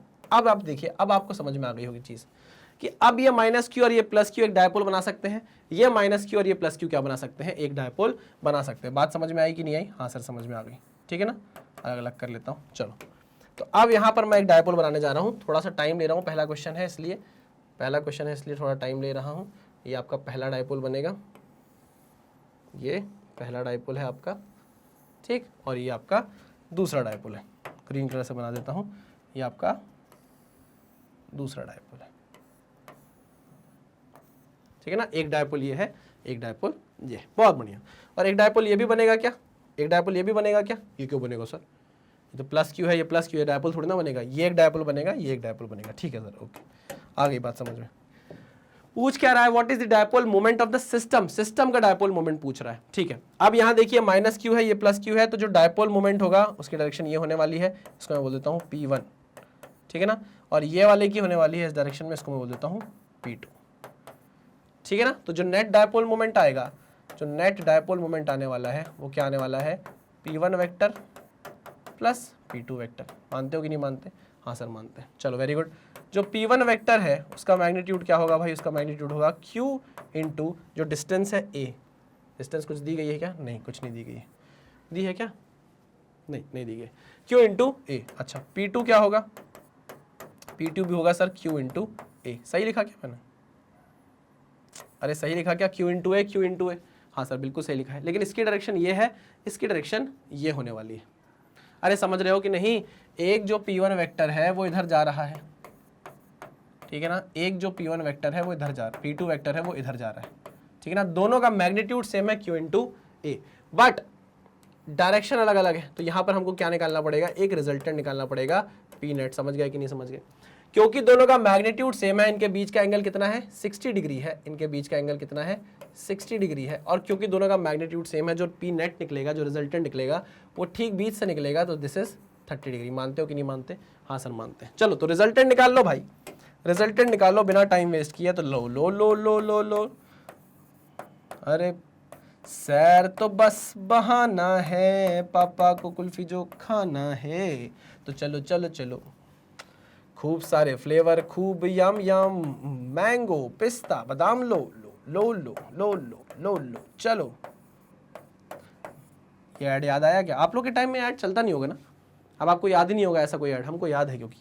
चलिए, तो 2 times of QA into QA, क्या कर रहा हूँ मैं, रिजल्टेंट निकाल रहा हूँ, है ना। एंगल है cos 60। चलिए, तो QA का स्क्वायर प्लस QA का स्क्वायर यानी कि ट्वाइस ऑफ QA का square, under root twice of QA का स्क्वायर, ट्वाइस ऑफ QA का स्क्वायर, ट्वाइस ऑफ QA का square plus twice of QA का square. cos 60 is sin 60 is √3/2, cos 60 is 1/2, है ना। 2 से ये 2 कट गया, तो 2QA square plus QA square is 3QA square. यहाँ पर कितना आ जाएगा, √3QA आ जाएगा। चलिए, तो यहाँ पर जो नेट डायपोल मोमेंट है उसका मैग्नीट्यूड कितना आ गया, √3Q इंटू A। सही लिखा है कि नहीं? QA का स्क्वायर आ जाएगा 3 टाइम्स ऑफ Q। ठीक है, चलिए बढ़िया, ओके परफेक्ट है ना। चेक कर लेना चाहिए भाई, कभी कभी क्या होता है ना, जब आप पढ़ाते हो ना तो आपके दिमाग में ये भी चलता रहता है कि यार आगे क्या पढ़ाना है, आगे में ये भी चीज़ बतानी है, कहीं ये चीज़ मिस ना हो जाए, ये भी आपको बतानी है, बहुत सारी चीज़ें चलती रहती है। तो न्यूमेरिकल में कुछ मिस ना हो जाए इसलिए इसको चेक करते रहना चाहिए। आंसर क्या आ गया भैया, what is the dipole moment of the system? Dipole moment of the system is √3QA, जिसकी डायरेक्शन कहाँ है, ये है, जिसकी डायरेक्शन ये। क्लियर है? चलो बहुत बढ़िया। तो ऐसे क्वेश्चंस आपको करने को मिलेंगे, आपको बन जाने चाहिए, कोई बहुत बड़े भारी क्वेश्चन ये है नहीं। आगे बढ़ते हैं। Electric field intensity due to a short dipole at some general point. नहीं, जनरल पॉइंट नहीं, अभी जनरल पॉइंट वाला क्यों आएगा भाई, कहाँ गया यार, हाँ ये आ गया। चलिए, तो अब हमें देखना है भैया दूसरा केस। कौन सा दूसरा केस? जब मैंने लेक्चर स्टार्ट किया था तो मैंने आपको बताया था ना कि इलेक्ट्रिक फील्ड निकालनी है। ये देखो ना यार, ये देखो, electric field intensity due to an electric dipole at a point on the equatorial line, ठीक है ना। पहला वाला केस हमने कर लिया, उसके 2 क्वेश्चन कर लिया। अब जरा इक्वेटोरियल लाइन का कर लें डेरिवेशन। आओ तो इक्वेटोरियल लाइन की तरफ अब हम चलते हैं। इक्वेटोरियल लाइन को और क्या बोला जाता है ये आपको मैं बता देता हूं। इसको बोला जाता है ऑन दी बाइसेक्टर लाइन, है ना, angle on the bisector line, perpendicular bisector line. Perpendicular angular bisector निकलता है मुंह से, पता नहीं क्यों, परपेंडिकुलर बाइसेक्टर लाइन, ठीक है ना। चलिए ओके, पहले तो बनाएंगे डायग्राम। डायग्राम में ही हम बहुत सारी चीज़ें समझ लेंगे। तो आप तैयार हैं? हाँ सर हम तैयार हैं। यहाँ पर है एक माइनस क्यू चार्ज, ठीक है, नहीं थोड़ा यहाँ नीचे बनाता हूँ, बड़ा डायग्राम चाहिए पड़ेगा। माइनस क्यू चार्ज, इससे इतनी दूरी पर हम बना रहे हैं, पास में ही रहता है भाई ये तो, वैसे दिखाने के लिए दूर बनना पड़ता है। एक पॉजिटिव क्यू चार्ज, दिक्कत परेशानी? नहीं सर कोई परेशानी नहीं है। अब हमें चाहिए एक पॉइंट जो क्या होगा, परपेंडिकुलर बाइसेक्टर होगा। क्या वो पॉइंट ये ले सकता हूँ मैं? बिल्कुल लीजिए सर, इस पॉइंट को आप नाम दीजिए ओ, ठीक है ना। This is a perpendicular bisector, सही बनाया है, ठीक है। ये जो पॉइंट है, ये पॉइंट सेंटर पे है। अगर इसकी डिस्टेंस टोटल 2l है, ये डिस्टेंस अगर टोटल 2l है तो ये डिस्टेंस कितनी होगी? l। ये डिस्टेंस कितनी होगी? l, ठीक है, क्लियर है। चलो इस पॉइंट पर इस प्लस क्यू चार्ज के कारण कोई फील्ड आएगी क्या? बिल्कुल आएगी सर, बिल्कुल आएगी सर। इस प्लस क्यू चार्ज के कारण इस पर एक फील्ड आने ही वाली है, बिल्कुल आएगी सर। ये देखिए कुछ ऐसी फील्ड आने वाली है, सीधी लाइन बन जा, ऐसी फील्ड आने वाली है, ठीक है। ओके सर, ये आ गई आपकी फील्ड। क्या मैं इसको चार्ज नंबर 2 बोल दूं, है ना, इसको चार्ज नंबर 1 बोल देता हूँ। So this is the electric field due to charge 2। मानते हो कि नहीं मानते? हाँ सर मानते हैं। अच्छा, माइनस क्यू चार्ज के कारण क्या पॉइंट ओ पर कोई इलेक्ट्रिक फील्ड फील होगी? हाँ सर बिल्कुल होगी, क्योंकि ये नेगेटिव चार्ज है इसलिए टुवर्ड्स द चार्ज फील्ड आएगी, ठीक है। तो मैं टुवर्ड्स द चार्ज फील्ड बना देता हूँ एक, देखिए, अरे कुछ ऐसी, कुछ इस तरीके की, ठीक है ना। Okay sir, okay okay okay. इस पर मैं फील्ड की डायरेक्शन आपको दिखा देता हूँ। This is the direction of field E1, ठीक है ना। ये 2 के कारण इलेक्ट्रिक फील्ड, ये 1 के कारण इलेक्ट्रिक फील्ड। ये थीटा है भाई, ये थीटा है, ठीक है ना। और यहाँ पर ये क्या हो जाएगा? ये भी हो जाएगा, ये थीटा है तो ये भी थीटा हो जाएगा, ये थीटा है तो ये भी थीटा हो जाएगा। बात समझ में आई कि नहीं आई? हाँ सर बिल्कुल समझ में आ गई। अच्छा, एक चीज़ आपको और अगर दिमाग में आ रही हो तो मैं उसको भी क्लियर कर देता हूँ कि यहाँ पर निकल कर आएगी क्या भैया, इनकी नेट इलेक्ट्रिक फील्ड। कैसे? अभी समझेंगे। मैंने पहले बना दिया क्योंकि मुझे पता है वहीं पर आनी है। आइए देखिए, मैं जानता हूँ ये जो डिस्टेंस है ये r है, ये डिस्टेंस r है। ये जो डिस्टेंस है सेंटर से, जो डिस्टेंस मैंने ली है, ये डिस्टेंस है मेरी x। ये डिस्टेंस क्या है? मेरी x। कोई दिक्कत परेशानी? नहीं सर कोई परेशानी नहीं है।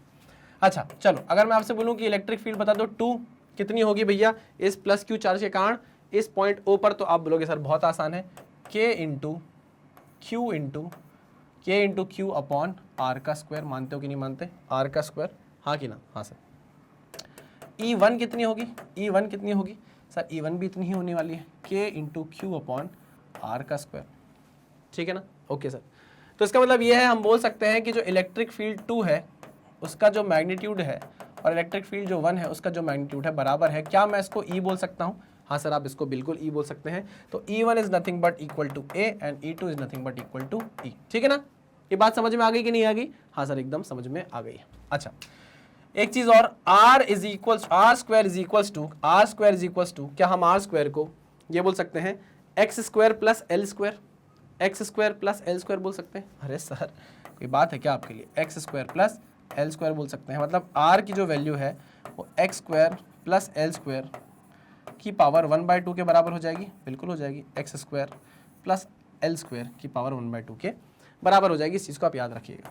अच्छा, तो ये भी चेंज हो जाएंगे फिर, है? ये क्यों चेंज हो जाएंगे सर? अरे ये देखो ना, E2 जो होगा क्या, उसकी वैल्यू फिर K into Q upon x square plus l square की पावर 2, r की वैल्यू r स्क्वायर हो जाएगा ये, ठीक है, x square plus l square हो जाएगा, ठीक है। और E1 की वैल्यू कितनी हो जाएगी?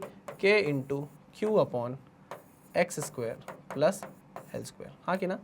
है ना, दोनों का मैग्नीट्यूड बराबर ही होना है, जिसको हम E बोल सकते हैं, ठीक है। मतलब इसका क्या निकलने वाला है? एक नेट यानी कि रिजल्टेंट निकलने वाला है, ठीक है। अगर मैं इसको तोड़कर उठाकर लेकर जाऊं, देखिए ध्यान से क्या बोल रहा हूं मैं ये बोल रहा हूं एक तो इलेक्ट्रिक फील्ड ये है E, एक है इलेक्ट्रिक फील्ड E, ठीक। दोनों का मैग्नीट्यूड सेम है तो ऑब्वियस सी बात है कि इनका जो नेट निकल कर आने वाला है वो इसी डायरेक्शन में निकल कर आएगा, ठीक है। हाँ कि ना? हाँ सर, एकदम सही कह रहे हैं आप। एंगल कितना होगा? ये भी थीटा होगा, एंगल ये भी थीटा होने वाला है। अच्छा, इसके दो कंपोनेंट होंगे, एक कंपोनेंट ये होगा, कितना होगा वो होगा E साइन थीटा, और एक कंपोनेंट इस डायरेक्शन में जाएगा जो होगा E कॉस थीटा, ठीक है ना। सिमिलरली इसका एक कंपोनेंट होगा, इसका एक कंपोनेंट होगा नीचे की तरफ E साइन थीटा, और एक कंपोनेंट इसका होने वाला है कितना? E cos theta. कितना होने वाला है? E cos theta. अब यहाँ पर क्या होगा? ये दोनों एक दूसरे के अपोजिट है, ऑब्वियस सी बात है, मैग्नीट्यूड सेम है, एंगल सेम है, तो एक दूसरे को मार देंगे, ये मार दिया एक दूसरे को, ये होगा खल्लास, खत्म, फिनिश। यानी कि यहाँ पर जो नेट इलेक्ट्रिक फील्ड आने वाली है पॉइंट ओ पर, वो इसके समेशन के कारण आने वाली है, यानी कि E cos theta plus E cos theta, यानी कि twice of E cos theta के कारण आने वाली है। बिल्कुल सही कहा सर आपने। और E की वैल्यू कितनी है? E की वैल्यू है sir K into Q upon x square plus L square. देख लो, x square plus L square, E की वैल्यू कितनी है? X square plus L square, k q upon x square plus L square. Done. हाँ, तो इसका मतलब ये हुआ कि जो नेट इलेक्ट्रिक फील्ड आने वाली है पॉइंट ओ पर वो कितनी होगी? वो होगी twice of k into Q into cos theta upon x square plus L square. मानते हो कि नहीं मानते? अरे मानते हो कि नहीं मानते? हाँ सर, बहुत सिंपल चल रहा है, बेसिक सब कुछ बेसिक चल रहा है। ओके सर, कॉस थीटा की वैल्यू कितनी होगी? कॉस थीटा की वैल्यू कितनी होगी बताओ मुझे। ये ट्राइंगल देखो, ये ट्राइंगल देखो, ये ट्राइंगल देखो। Cos theta is base upon hypotenuse L by R, ठीक है। Cos theta is L by R. अच्छा, और आर की वैल्यू क्या है? X square plus L square की पावर 1/2। उठाकर यहाँ पुट कर दो, ठीक है। तो जो नेट इलेक्ट्रिक फील्ड आने वाली है पॉइंट ओ पर वो कितनी आएगी? Twice of k into Q upon x square plus L square की पावर 1, एल स्क्वायर की power 1 into L upon x square plus L square की पावर 1/2। तो 1 प्लस 1/2 कितना हो जाएगा? 3/2 हो जाएगा। हो जाएगा कि नहीं हो जाएगा? हाँ सर, बिल्कुल हो जाएगा। तो के इंटू क्यू इंटू एल लिख दूँ यहाँ पर, हाँ कि ना? हाँ सर, एकदम लिख दो, और इसको यहाँ से हटा के क्या कर दो? इसको 3/2 कर दो। तो 2 times of k into Q into L upon x square plus L square की पावर 3/2। हाँ कि ना? हाँ सर, एकदम सही है, बिल्कुल सही है, कोई दिक्कत नहीं है, कोई दिक्कत नहीं है, कोई दिक्कत नहीं है। सही लिखा मैंने, नहीं लिखा? हाँ सर, चलो आगे बढ़ते हैं। अब मुझे एक बात बताओ, हमने अभी थोड़ी देर पहले एक बात बोली थी आपसे कि जो सेपरेशन होता है, यानी कि जो 2L की वैल्यू होती है वो बहुत छोटी होती है। क्या होती है? बहुत छोटी होती है, बहुत छोटी होती है ना।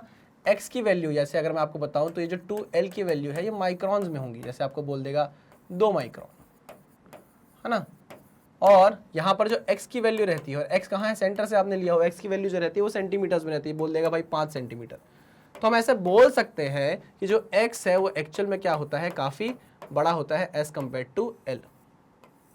और यहाँ पर आपको एक L स्क्वायर देखने को मिल रहा है, यहाँ पर आपको क्या देखने को मिल रहा है? एक L स्क्वायर देखने को मिल रहा है। इतनी बात समझ में आई? ठीक है। तो यहाँ पर ना मेरा दिमाग फिर से चलने लग गया, क्योंकि मैंने क्या पढ़ा है? इलेक्ट्रिक डायपोल मोमेंट पढ़ा हुआ है। तो मैं जानता हूँ कि Q इंटू 2L जो है, Q इंटू 2L जो है twice of L, Q into twice of L जो है वो इलेक्ट्रिक डायपोल मोमेंट यानी कि P बनाएगा आपका, है क्या? अरे सर उफो, देखो मैं ये बोल रहा हूँ ट्वाइस ऑफ नहीं, K into Q into twice of L। ये देखो ये क्या बना रहा है? क्या इलेक्ट्रिक डायपोल मोमेंट नहीं बनाएगा? बिल्कुल बनाएगा। तो क्या मैं इसको K इंटू पी नहीं लिख सकता? बिल्कुल लिख सकते हो सर। तो K into P upon x square plus L square की पावर 3/2, हाँ कि ना? हाँ, अब मैं आपसे ये बोल रहा था कि यहाँ पर 2L जो है वो बहुत छोटी वैल्यू है, ठीक है ना। 2L बहुत छोटी वैल्यू माइक्रॉन्स में आएगी और x की वैल्यू 5 सेंटीमीटर तक होती है, तो हम बोल सकते हैं कि L की वैल्यू बहुत बहुत बहुत बहुत बहुत बहुत क्या है? छोटी है। तो अगर x की वैल्यू बहुत बहुत बहुत बहुत ज़्यादा बड़ी है एज कम्पेयर टू L, तो हम L को क्या कर सकते हैं? हटा सकते हैं। L को हम क्या कर सकते हैं? हटा सकते हैं, निग्लेक्ट कर सकते हैं, ठीक है ना। तो इन केस में हम ये बोल सकते हैं कि L स्क्वायर जो होगा वो ऑलमोस्ट टेंड्स टू 0 हो जाएगा। इसका मतलब ये हुआ कि जो E नेट है, जो E नेट आ रहा है हमारा, जिसको E परपेंडिकुलर भी बोला जाता है भाई। E परपेंडिकुलर क्यों बोला जा रहा है? क्योंकि हमारी हेडिंग ही वही थी। है ना, क्योंकि ये परपेंडिकुलर बाइसेक्टर पर है, इसलिए इसको ई परपेंडिकुलर भी बोला जाता है। तो ई परपेंडिकुलर कितना निकल कर आ रहा है, के इंटू पी अपॉन एक्स का क्यूब, के इंटू पी अपॉन एक्स का क्यूब। ओ माय गॉड, ये क्या देख लो, जो का देख लो, अरे जो का देख लो। इसका मतलब ये हुआ कि जो परपेंडिकुलर बाइसेक्टर पर आपने इलेक्ट्रिक फील्ड निकाली है वो एक्चुअल में जो एक्सियल यानी एक्सिस पर जो आपने इलेक्ट्रिक फील्ड निकाली थी उसकी क्या है, उससे कम है। देखो ना, वो 2 kp अपॉन एक्स क्यूब थी, ये kp अपॉन एक्स क्यूब है, उसकी आधी हो गई यार। क्या हो गई, उसकी आधी हो गई। अच्छा अच्छा अच्छा अच्छा, इसका मतलब ये है, हम ये बोल सकते हैं कि जो ई परपेंडिकुलर है वो कम होगी as compare to E parallel. हाँ कि ना, अरे हाँ कि ना, हाँ सर बिल्कुल सही कह रहे हैं आप। अगर हम वेक्टर फॉर्म में बात करें तो, वेक्टर फॉर्म में बात करें तो हमें दिख रहा है कि इन दोनों का जो नेट निकल कर आ रहा था, ई नेट, वो इस डायरेक्शन में था, है ना, जिसको आप ई परपेंडिकुलर बोल रहे हो, जिसको आप ई परपेंडिकुलर बोल रहे हो। मैंने कहा हाँ बिल्कुल सही कह रहे हो आप। लेकिन अगर आप पी की डायरेक्शन देखो, किसकी डायरेक्शन देखो, डायपोल मोमेंट की डायरेक्शन देखो, तो ये माइनस क्यू है, प्लस क्यू है, तो माइनस से प्लस की तरफ जाएगी कि नहीं जाएगी, हाँ। सो this is the direction of P vector, this is the direction of P vector, this is direction of P vector, minus से प्लस की तरफ।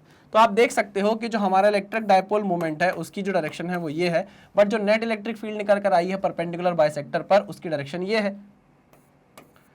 क्या दोनों की डायरेक्शन अपोजिट है, हाँ सर दोनों की डायरेक्शन अपोजिट है। मतलब जब आप अपने डायपोल के एक्सिस पर, डायपोल के एक्सिस पर क्या निकालते हो, इलेक्ट्रिक फील्ड निकालते हो, तो उसकी डायरेक्शन सेम वही रहती है जो इलेक्ट्रिक डायपोल मोमेंट की रहती है। बट अगर आप निकालते हो परपेंडिकुलर बाइसेक्टर पर, तो जो नेट इलेक्ट्रिक फील्ड की डायरेक्शन रहती है वो इलेक्ट्रिक डायपोल मोमेंट की डायरेक्शन के अपोजिट रहती है। क्या रहती है, अपोजिट रहती है। तो अगर मैं इसको वेक्टर फॉर्म में लिखना चाहूं, अगर मैं इसको वेक्टर फॉर्म में लिखना चाहूं, जगह तो नहीं है तो हमें नई स्लाइड ही ऐड करनी पड़ेगी। तो मैं बोल रहा हूं कि अगर मुझे वेक्टर फॉर्म में लिखना हो, अगर मुझे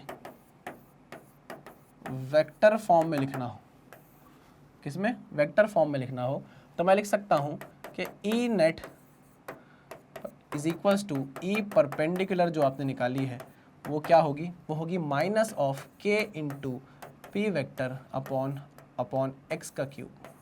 सही लिखा क्या मैंने, अरे सही लिखा क्या मैंने, के पी अपॉन एक्स क्यूब आया था, ठीक है। तो यहाँ पर माइनस साइन मैंने इसलिए क्यों लगाया है, क्योंकि जो हमारी पी की डायरेक्शन है उस डायरेक्शन के अपोजिट ही हमारी परपेंडिकुलर बाइसेक्टर वाली फील्ड की डायरेक्शन है। बहुत बढ़िया, बहुत बढ़िया, समझ में आ गया, ठीक है। याद रखेंगे इस चीज को पक्का 100%। सब कुछ नोट डाउन करो यार, सब कुछ बहुत इंपॉर्टेंट है, डेरिवेशन से लेके जो फाइनल आपके पास एक्सप्रेशन आ रहा है वो तक सब कुछ क्या है, बहुत ज्यादा इंपॉर्टेंट है। तो यहाँ पर हम दो चीजें कर चुके हैं, एक लास्ट चीज हमारी बच रही है, उसकी तरफ हम क्या करते हैं, आगे बढ़ते हैं। तैयार है, बिल्कुल तैयार है सर। क्लियर करूँ, क्लियर करिए सर। इसको सबको नोट डाउन कर लिया है ना, क्लियर एंड क्लियर। चलो बहुत बढ़िया। तो ये दो केसेस हमने देख लिए। एक और केस हमारा बनता है और वो केस है electric field intensity due to a short dipole at some general point. अब एक जनरल पॉइंट मतलब, अब वो बोला कि भैया तुमने बहुत मेहनत कर ली, तुम सब समझ गए हो, तो चलो अब हम एक स्टेप आगे बढ़ते हैं, एक लेवल ऑफ डिफिकल्टी आपके लिए बढ़ा देते हैं। तुमने पहले पैरेलली देख लिया भैया कि डायपोल के कारण क्या इलेक्ट्रिक फील्ड होगी, तुमने परपेंडिकुलरली देख लिया कि डायपोल के कारण क्या फील्ड होगी, है ना। अब हम तुमसे बोलेंगे कि किसी भी रैंडम पॉइंट पर बता दो, किसी भी रैंडम पॉइंट पर बता दो कि क्या फील्ड होने वाली है। अगर तुम ये निकाल देते हो तो हम तुमको मान जाएंगे, ठीक है। तो एक लेवल ऑफ डिफिकल्टी बढ़ गई है। ध्यान से देखिएगा, एक डायग्राम बनाता हूं और आपसे डायग्राम बनाकर पूछूंगा मैं, ठीक है। यह है एक माइनस क्यू, ठीक है ना, यहां से ये डिस्टेंस है, यह है प्लस क्यू, ठीक। इनके बीच की डिस्टेंस 2L मैं इसलिए लेता हूं क्योंकि हमारे लिए बहुत ईजी हो जाती है चीजें, ये ट्वाइस ऑफ L इनके बीच की डिस्टेंस है, ठीक है। ये सेंटर है, यह है L डिस्टेंस, ठीक है ना, ओके। मैंने बोला कोई भी एक रैंडम पॉइंट, कोई भी एक रैंडम पॉइंट ले लेता हूँ, ये ले लेता हूँ मैं, एक ये रैंडम पॉइंट है, ठीक है ना, रैंडम पॉइंट है O। अब भैया इस O तक अगर मुझे पहुंचना है तो मुझे किसकी किसकी जरूरत है, इस O पॉइंट पर अगर मुझे पहुंचना है तो मुझे किन किन चीजों की जरूरत पड़ेगी सर। एक तो आपको जरूरत पड़ेगी डिस्टेंस की, एक तो आपको जरूरत पड़ेगी कि इस पॉइंट से ये कितनी दूर है ना, मतलब आपको एक x की जरूरत पड़ने वाली है। मैंने कहा ठीक है, प्लस ये पॉइंट कहीं भी हो सकता था, ये पॉइंट यहां भी हो सकता था, यहां भी हो सकता था, यहां भी हो सकता था, यहां भी हो सकता था, है ना। चलो अच्छा, डिस्टेंस x अगर मैं सेम रखता हूं तो ये पॉइंट यहां भी हो सकता था, ये पॉइंट यहां भी हो सकता था, है ना। एक्स की वैल्यू हम क्या रखें, अगर सेम रखें तो ये पॉइंट यहाँ पर कहीं भी हो सकता था। मानते हो कि नहीं मानते? हाँ सर मानते हैं। लेकिन अगर मुझे इनकी पोजीशन चेंज करनी है तो क्या मुझे एंगल भी चेंज करना पड़ेगा? हाँ सर बिल्कुल चेंज करना पड़ेगा। मतलब अगर मुझे इस पॉइंट तक पहुँचना है, अगर मुझे इस पॉइंट तक पहुँचना है, अरे अगर मुझे इस पॉइंट तक पहुँचना है तो मुझे चाहिए एक तो डिस्टेंस यहाँ से, सेंटर से उसकी डिस्टेंस, प्लस मुझे चाहिए एक थीटा। क्या चाहिए मुझे? एंगल चाहिए। इस एंगल और एक्स की मदद से, इस थीटा और एक्स की मदद से मैं किसी भी एक रैंडम जनरल पॉइंट पे पहुंच सकता हूं क्या? अरे बताओ ना भाई, अगर आपको मैं बोल दूं ऐसा कि ये माइनस क्यू है, ये प्लस क्यू है, ठीक है ना, मैं बोलूं कि यहाँ से 60 डिग्री पे, यहाँ से 60 डिग्री पे 5 सेंटीमीटर दूर, तो ये 60 डिग्री आपने बनाया, 5 सेंटीमीटर दूर आपने नापा, तो ये आप वो पॉइंट तक पहुंच गए। मैंने बोला यार एक 30 डिग्री पर 2 सेंटीमीटर पे, तो आप ये 30 डिग्री गए और 2 सेंटीमीटर पर आप यहाँ पहुंच गए। समझ रहे हो कि नहीं समझ रहे हो? तो आपको अगर मैं एक्स और थीटा बता दूं तो आप किसी भी जनरल पॉइंट तक पहुंच सकते हो। तो इसका मतलब ये है कि जनरल पॉइंट के लिए, जनरल पॉइंट को डिफाइन करने के लिए हमें जरूरत पड़ेगी पोलर कोऑर्डिनेट्स की। किसकी जरूरत पड़ेगी? पोलर कोऑर्डिनेट्स की जरूरत पड़ेगी। पोलर कोऑर्डिनेट्स की जरूरत पड़ेगी, और वो किस में आएगा? एक्स और थीटा में, ठीक है ना, एक्स और थीटा में। उससे हम किसी भी जनरल पॉइंट तक पहुंच सकते हैं, ठीक है। यहां पर जब मैंने थीटा लिया तो आपने देखा कि मैंने एंटी क्लॉकवाइज थीटा लिया है, ठीक है, एंटी क्लॉकवाइज थीटा लिया है। अच्छा, ये जो थीटा लिया है मैंने किस डायरेक्शन से लिया है? पी की इस डायरेक्शन से लिया है, मतलब मैंने पी की डायरेक्शन से एंगल लिया हुआ है, यानी कि मैंने हमारा जो इलेक्ट्रिक डायपोल मोमेंट है उसकी डायरेक्शन से ही मैंने थीटा लिया हुआ है। आई मेरी बात समझ में? अब वो क्लॉकवाइज हो एंटी क्लॉकवाइज हो मुझे नहीं पता, लेकिन होनी चाहिए किससे? होने चाहिए इलेक्ट्रिक डायपोल मोमेंट की डायरेक्शन से होना चाहिए वो एंगल। तो एक और इंपॉर्टेंट पॉइंट मैं आपको यहां बता रहा हूं कि theta is taken from the direction of, from the, यहां पे जगह नहीं बचेगी यार, यहां पे जगह नहीं बचेगी मुझे पता है, तो मैं कहीं और लिख देता हूं, यहां लिख देता हूं। Theta is taken from the direction of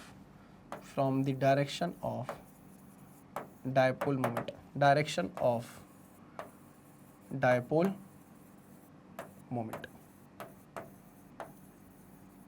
बात समझे कि नहीं समझे? हाँ सर समझ गए।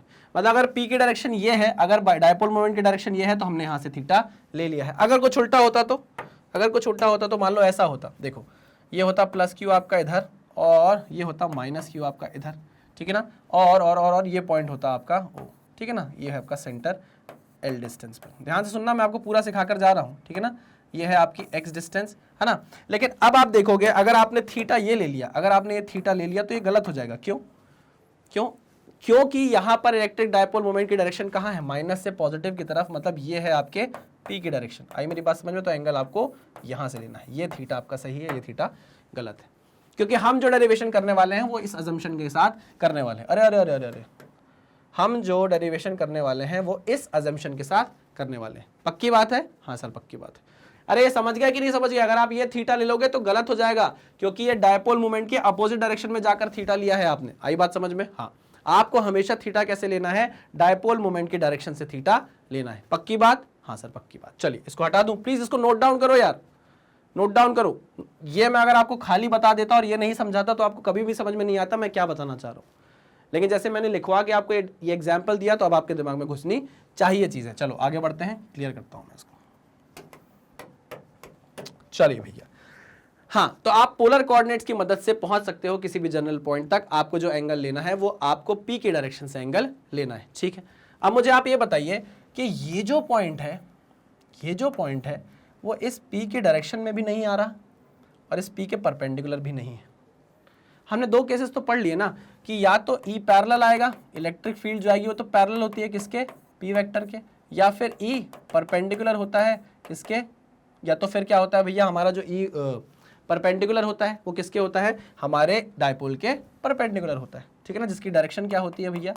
E परपेंडिकुलर की डायरेक्शन क्या होती है? P वेक्टर के अपोजिट होती है, अपोजिट ऑफ P वेक्टर। याद आया कि नहीं आया? हाँ सर याद आया, ओके। मैंने बोला यार इस पॉइंट पर फील्ड निकालना थोड़ा सा टफ है, क्योंकि हमको तरीके तो दो ही आते हैं, या तो हम फील्ड निकाल सकते हैं डायपोल के एक्सिस के अलोंग, या तो हम फील्ड निकाल सकते हैं डायपोल के परपेंडिकुलर बाइसेक्टर पर, है ना। लेकिन ये तो जनरल पॉइंट है, ये तो किसी एंगल थीटा पर है, हम ये नहीं कर पाएंगे। तो थोड़ा जुगाड़ सोचा। क्या जुगाड़ सोचा? मैंने बोला कि सुनो ना, ये जो डायपोल है आपका, ये जो डायपोल मोमेंट की डायरेक्शन है, इसको आप तोड़ सकते हो क्या दो अलग अलग उसमें, किसमें, दो अलग अलग डायरेक्शन में। मैंने कहा हाँ तोड़ तो सकते हैं, प्लीज़ तोड़िए ना, मुझे ऐसा लग रहा है कि अगर आप इसको तोड़ देंगे तो हमें क्वेश्चंस बन जाएंगे। मैंने कहा कैसे? देखो इस पी वेक्टर को मैंने तोड़ा, एक तो इसमें, एक तो मैंने अलॉन्ग दिस पी वेक्टर का एक कंपोनेंट, इस डायपोल मोमेंट का एक कंपोनेंट अलॉन्ग दिस डायरेक्शन, जिसको मैंने क्या बोला, पी कॉस थीटा बोला, बड़ा लिख देता हूँ थोड़ा, इसको मैंने पी कॉस थीटा बोला, ठीक है। और एक आएगा इसका कंपोनेंट परपेंडिकुलर, इसके परपेंडिकुलर, ठीक है, ये क्या हो जाएगा, पी साइन थीटा। ये पी कॉस थीटा और पी साइन थीटा क्या है, ये इसी डायपोल मोमेंट के दो कंपोनेंट है। अरे हाँ कि ना, पी कॉस थीटा जो है, P cos theta and P sine theta are the components of the electric dipole moment P. Okay, so P cos theta and P sin theta are the components of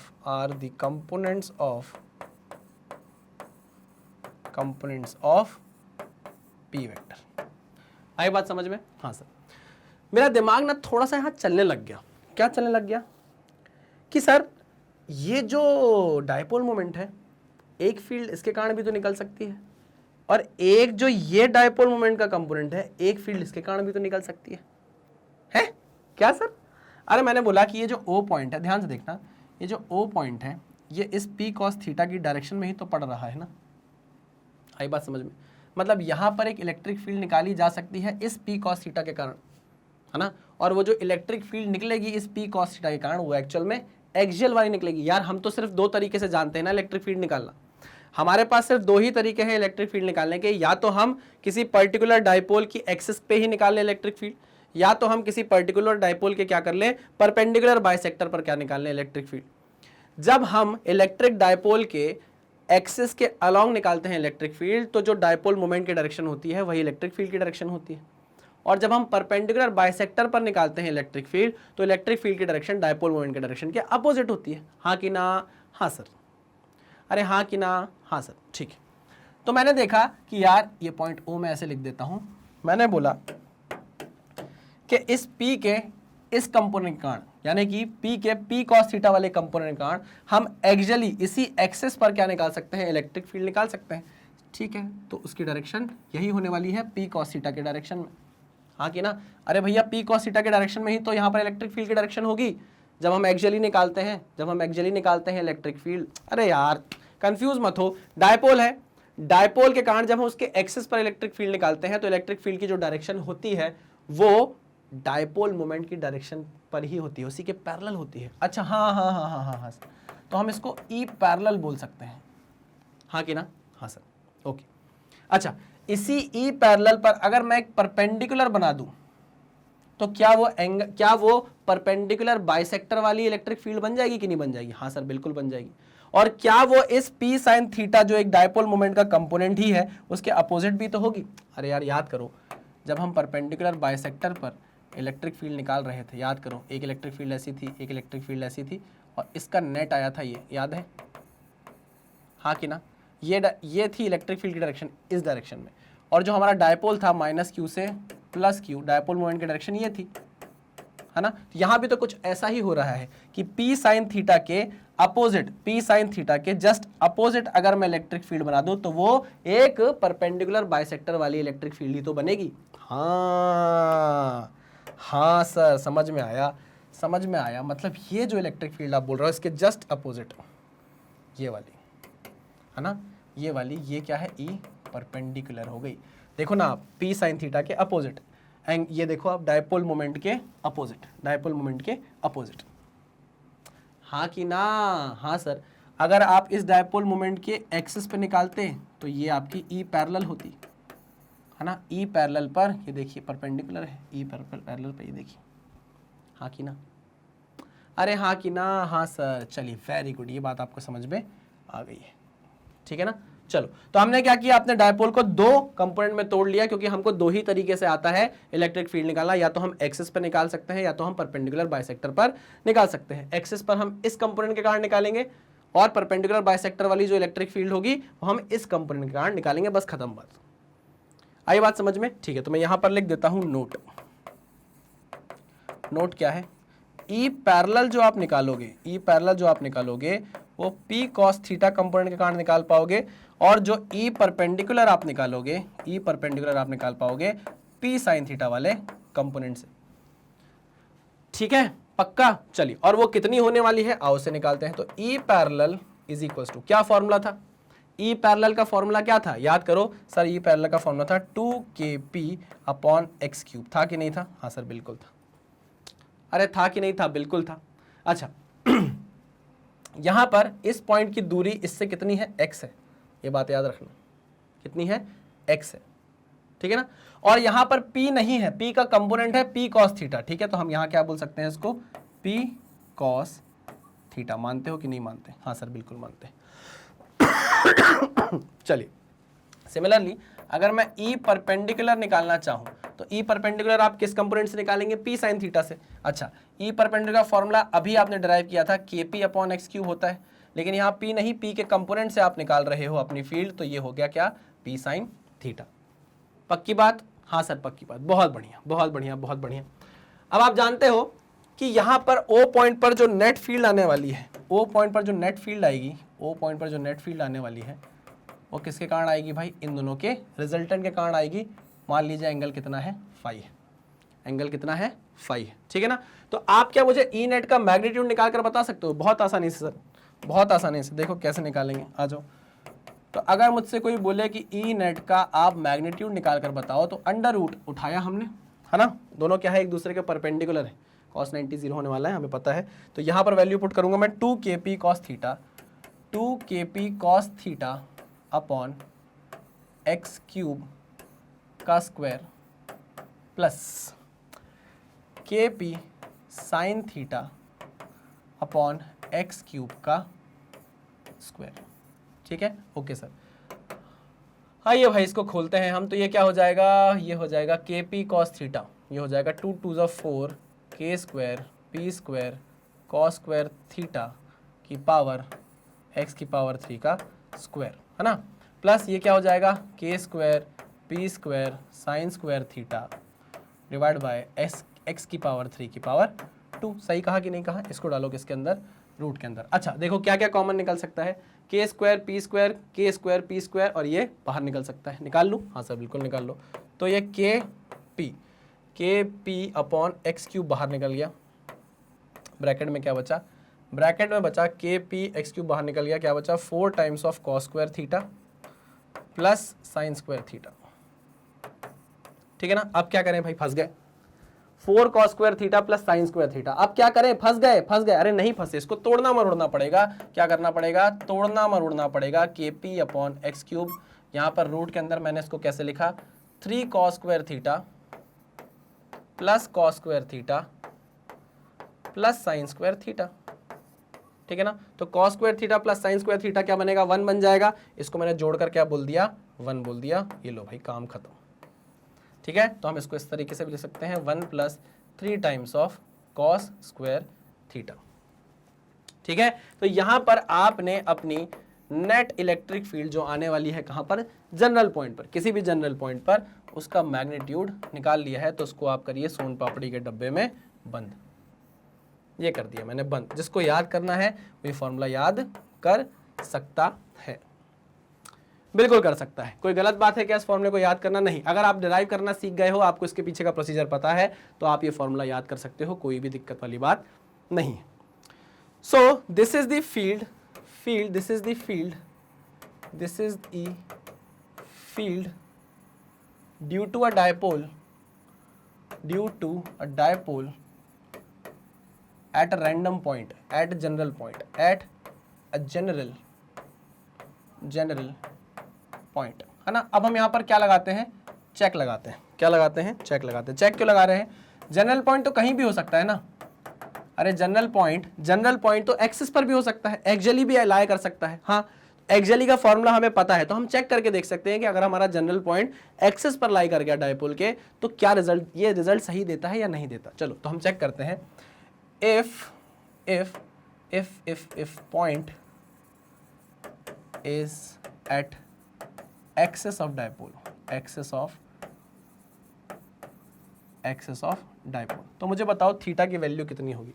अगर axis of dipole पर आ गया, यहाँ आ गया आपका point, तो theta की value कितनी हो जाएगी, 0 हो जाएगी। हाँ सर, तो थीटा की वैल्यू कितनी हो जाएगी, theta is equals to 0 degree. तो जब आप यहाँ थीटा की वैल्यू 0 पुट करोगे तो cos 0 इज 1, cos 0 इज 1, तो 3 + 1 इज 4, 4 का रूट लगेगा 2 बन जाएगा, ये कितना हो जाएगा 2kp अपॉन एक्स क्यूब। तो यहाँ से हम बोल सकते हैं कि ई पैरेलल आप निकाल लोगे और वो कितना आ जाएगा वापस 2kp अपॉन एक्स क्यूब। ठीक है ना। चलो नेक्स्ट एक और चेक कर लें। If point is at perpendicular bisector, if point is at perpendicular bisector, तो थीटा की वैल्यू कितनी हो जाएगी, तो थीटा की वैल्यू हो जाएगी 90 डिग्री। अगर थीटा की वैल्यू 90 पुट करोगे तो cos 90 इज 0, 1 का रूट 1, तो kp अपॉन एक्स क्यूब आ जाएगा। तो वापस आपका ई परपेंडिकुलर कितना आ गया, kp अपॉन एक्स क्यूब। जो आपने डिराइव किया था वही चीज़ आ रही है कि नहीं आ रही, बिल्कुल आ रही है। मतलब आपका ये जनरलाइज्ड फॉर्मूला एकदम सही है। ये क्या है आपका जनरलाइज्ड फॉर्मूला, क्या है ये आपका जनरलाइज्ड फॉर्मूला। इससे आप किसी भी जनरल पॉइंट पर जाकर क्या निकाल सकते हो, डायपोल के द्वारा प्रोड्यूस की गई इलेक्ट्रिक फील्ड निकाल सकते हो। आई बात समझ में? हाँ सर समझ में आ गई है। तो मैं यही बोल रहा हूं कि ये वाला जो पर्टिकुलर लेक्चर है ये बोर्ड्स के लिए बहुत ज्यादा इंपॉर्टेंट है, क्योंकि यहाँ पर डेरिवेशन बहुत ज्यादा है। देखो ना, हमने यहाँ पर अभी 3 ही टॉपिक पढ़े हैं और तीनों के इतने डेरिवेशन हमने यहाँ पर कर लिया। अच्छे खासे मार्क्स आपको ये बोर्ड में दिलवा सकता है। बीच में हमने क्वेश्चंस भी किए थे समझने के लिए कि अच्छा हाँ ये होता है डायपोल, इससे निकलता है total charge of the system, इससे निकलता है डायपोल का मोमेंट। ये सब हम समझने के लिए 2 न्यूमेरिकल काफ़ी थे हमारे लिए। चलो अगर आपको और प्रैक्टिस करना है तो कोई बात नहीं, आप और भी क्वेश्चंस लगा सकते हैं। ठीक है, पक्का 100%? ओके सर, इसको नोट डाउन कर लीजिए। पहले ऐसे नोट डाउन करिए, फिर इसे नोट डाउन कर लीजिए। चलिए आगे बढ़ते हैं। एक छोटी सी चीज़ और बची हुई है, उसे और देख लेते हैं कि यहाँ पर जो आप नेट इलेक्ट्रिक फील्ड निकाल रहे हो, ये जो नेट इलेक्ट्रिक फील्ड आपने निकाली इसका एक डायरेक्शन भी होगा। मैग्नीट्यूड आपने निकाल कर बता दिया, डायरेक्शन भी होगा। मतलब आपको tan फाई की वैल्यू चाहिए। ठीक है यार, बाएं हाथ का खेल। tan फाई की आपको वैल्यू चाहिए। tan phi is equals to perpendicular upon base, perpendicular upon base, यानी कि E perpendicular upon E parallel, E perpendicular upon E parallel. ठीक है भाई, तो ई परपेंडिकुलर जो है वो क्या है, वो है आपका के P sine theta upon x cube, है ना। और ई पैरेलल क्या है, 2 times of k P cos theta upon x cube. ठीक है ना, ये एक्स कट गया, के पी साइन थीटा से के पी कट गया, तो क्या बचा 1/2 sign theta upon cos theta. Sign theta upon cos theta क्या होता है, टेन थीटा। तो ये कितना हो गया 1/2 टेन थीटा, 1/2 टेन थीटा। ठीक है ना, ये tan फाई है भाई, tan फाई है। So tan phi is equals to tan theta. कुल मिलाकर 100 बात की एक बात मैं आपको समझा देता हूँ कि ये डायरेक्शन है आपके डायपोल मोमेंट की। ठीक है ना, यहाँ से x डिस्टेंस दूर पर, आपका ये पॉइंट था O। ठीक है ना, यहाँ से पैरेलली गई आपकी ई पैरेलल, ये पॉइंट O है, कैसे बताऊँ, यहाँ पे लिख देता हूँ। ये पॉइंट O है, इसको आपने ई पैरेलल बोला। ठीक है ना, और ये आपका ई परपेंडिकुलर हो गया, ठीक है ना। यहाँ से आपने बोला कि जो ई नेट निकलेगा वो किस एंगल पर है, फाई एंगल पर है, और ये एंगल कितना आपने बोला है, थीटा बोला है। ठीक है ना, अगर मैं इसको यहाँ से उठा कर ले आऊँ, है ना, हो सकता है इसकी डायरेक्शन परपेंडिकुलर सीधी ना हो सकता, तो ऐसी हो। ठीक है, ऐसी कुछ फाई हो। ठीक है ना, ये ई नेट हो गया आपका। तो मैं बोल सकता हूं कि अगर मैं इसको पैरेलली उठाकर यहाँ पर ले आऊं तो जो ई नेट की डायरेक्शन है, जो फाइनली आपकी पॉइंट O पर, इस जनरल पॉइंट पर फाइनली आपकी जो इलेक्ट्रिक फील्ड आ रही है वो एक्चुअल में डायपोल मोमेंट से किस एंगल पर है, थीटा प्लस फाई पर है। किस पर है, थीटा प्लस फाई पर है ना। तो मैं बोल सकता हूँ the resultant net electric field at a general point, जो हमने अभी जनरल पॉइंट लिया था, at a general point is is at theta plus phi inclination from P vector. ठीक है, सिंपल। हाँ सर, बहुत बढ़िया, ठीक है ना।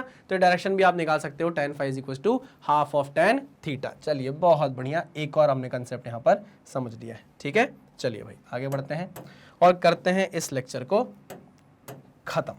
ठीक है, इस लेक्चर में हमें इसे इतना ही देखना था। आप देख रहे हैं कि हमने यहाँ पर सिर्फ 3 टॉपिक पढ़े, लेकिन वो 3 टॉपिक में इतना डेरिवेशन था कि आपके आराम से बोर्ड में क्वेश्चन फंसेगा और आपको मार्क्स दिलवा कर जाएगा।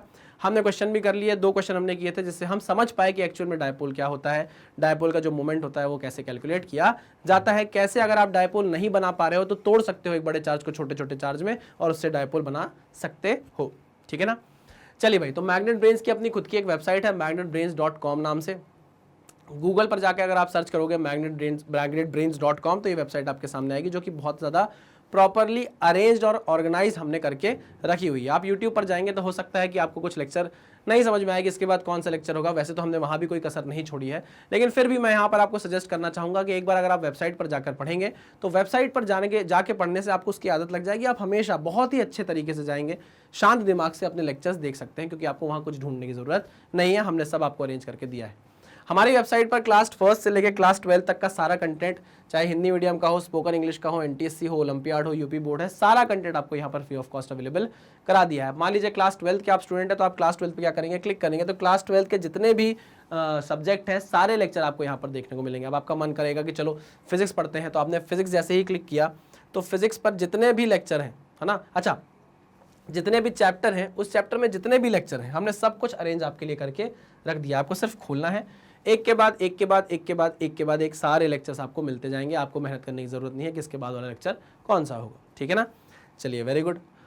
मैग्नेट ब्रेन्स की आइडियोलॉजी ये है कि हम कंप्लीटली फ्री एजुकेशन देने में बिलीव करते हैं, और फ्री का मतलब ये नहीं है कि कंटेंट से कॉम्प्रोमाइज़ किया गया हो। कंटेंट एकदम टॉप नॉच होता है जो आपको प्रोवाइड किया जाता है। हम आपसे कोई ऑफ नहीं मांगते, कोई 10% ऑफ नहीं बोलते, कोई कोड लगाने को नहीं बोलते, कोई 20% ऑफ 50% ऑफ की बात नहीं करते हैं। हम सब कुछ आपको 100% ऑफ में यहाँ प्रोवाइड कराते हैं, लेकिन बदले में यार देखो हम पैसे के तो नहीं, लेकिन हाँ प्यार के भूखे हैं। क्यों? क्योंकि उससे हमें सपोर्ट दिखता है आपका, उससे हमें मोटिवेशन मिलता है और हम आपके लिए और नई नई चीज़ें लेकर आते हैं।